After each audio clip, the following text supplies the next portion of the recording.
wonder what would happen if I press this button. Should I or shouldn't I?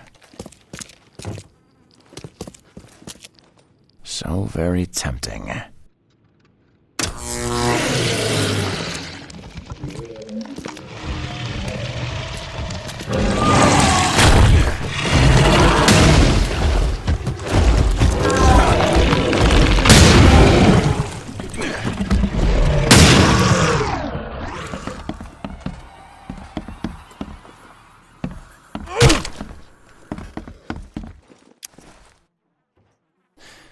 Your lab is certified creature-free.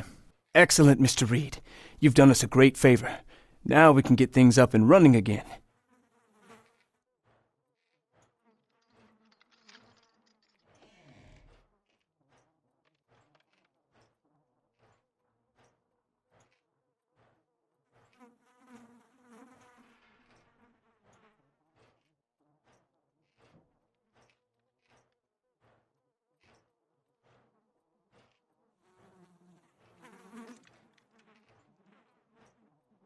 Your lab was, interesting.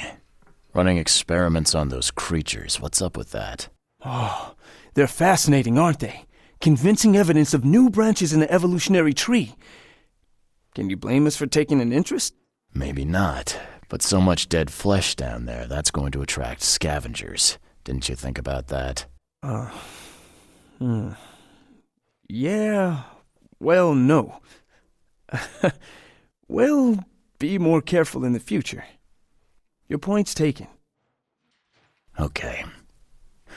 I've done my part. Here's the bottle. Now you run those tests. Yes. Wait here. It shouldn't take long. We finished that analysis, sir. It's ricin. Ricin?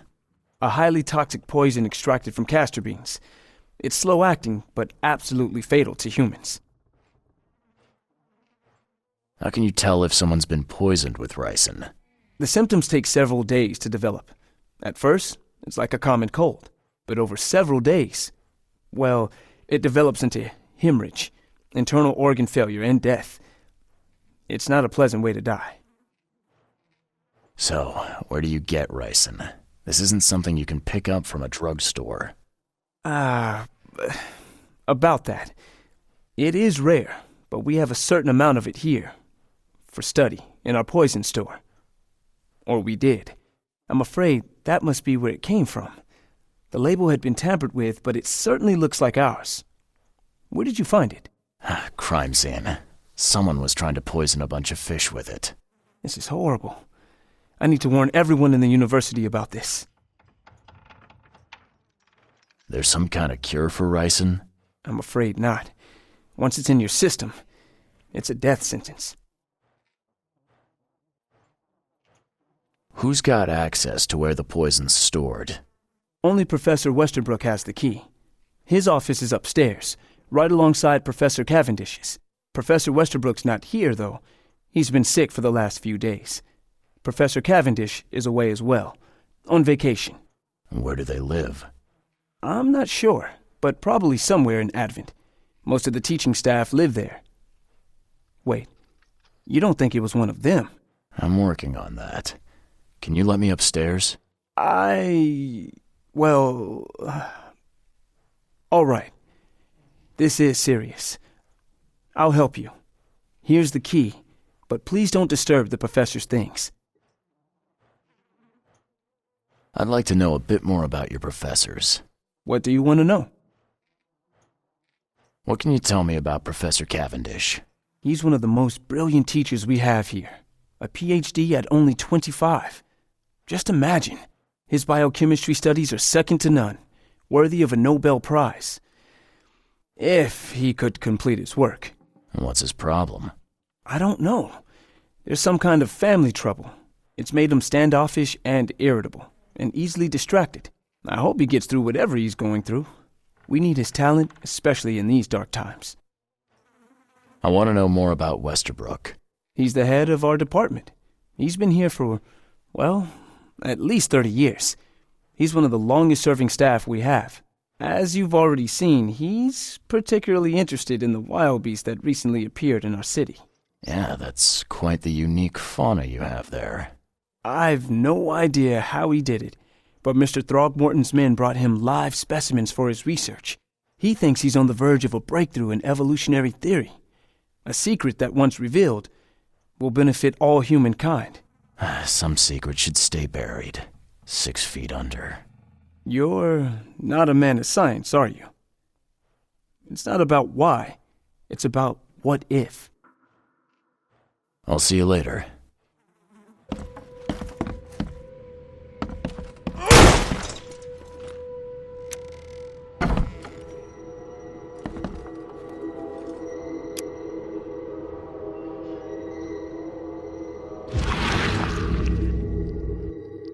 I loved you. I always loved you.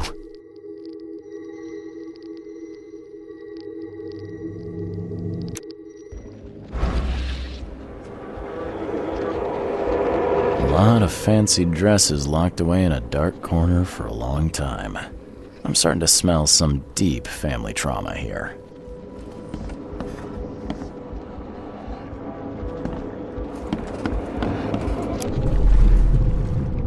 You will never understand our cause!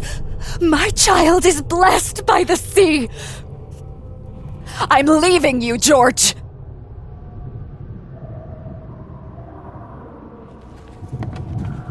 George, I can't live like this anymore. There's something I have to tell you.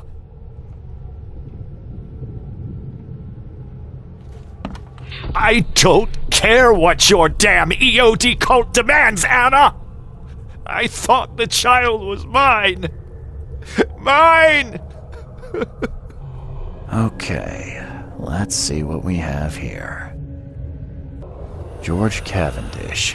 He had a wife named Anna. She had a baby that was not his, but blessed by the sea and claimed by the EOD. This caused their split.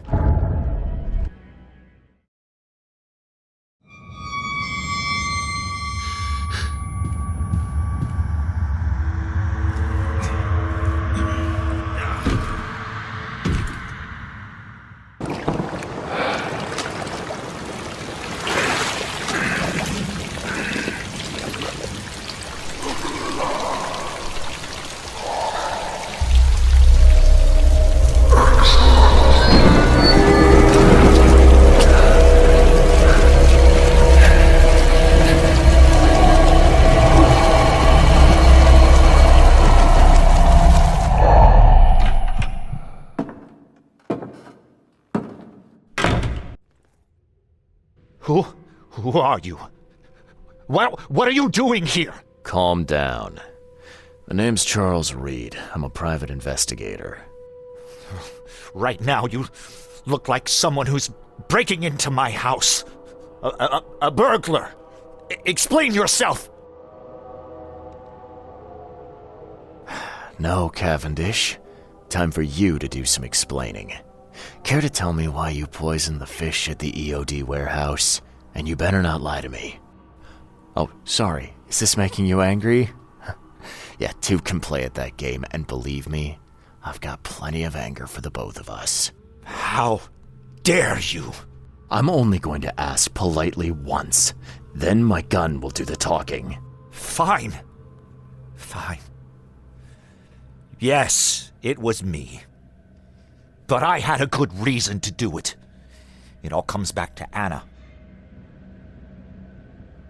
What's Anna got to do with all this? As you might have already gleaned, she was my wife. Uh-huh. Yeah, it all starts to come together now. The EOD robbed me of her. It all started with the free fish. We were all short on food at the time, and then they hooked her with their nonsense about the benevolent sea and greater good. I looked past it for some time, but then...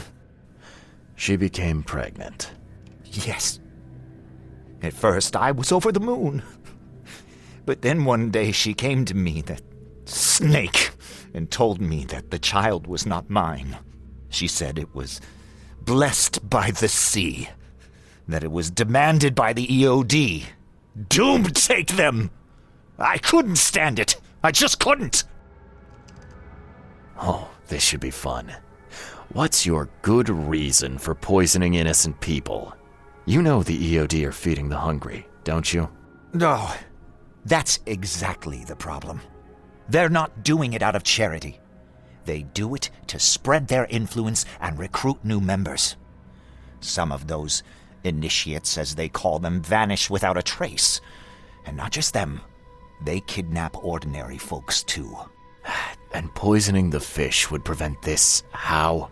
Oh, you see, not everyone in this city believes in the EOD yet. They have opposition among the citizens, both rich and poor. A rumor of the EOD's fish being poisonous and several incidents would be enough to undermine the EOD by sparking fear and mistrust. There must be another way to deal with the EOD. Like, if their crimes are that obvious, why don't you just go to the police? They're resourceful, those sons of hagfish. They maintain a squeaky clean image, and they're good at it. I tried going to the police. They were no help at all. And I'm not suicidal enough to make it public and take them to court. What did she mean, blessed by the sea? What do you think is the cause of Innsmouth syndrome in people? Living in Innsmouth? That K-forsaken place has nothing to do with it. It comes from breeding with monsters. These sea creatures they call Deep Ones. They take our women and they spoil them with their seed.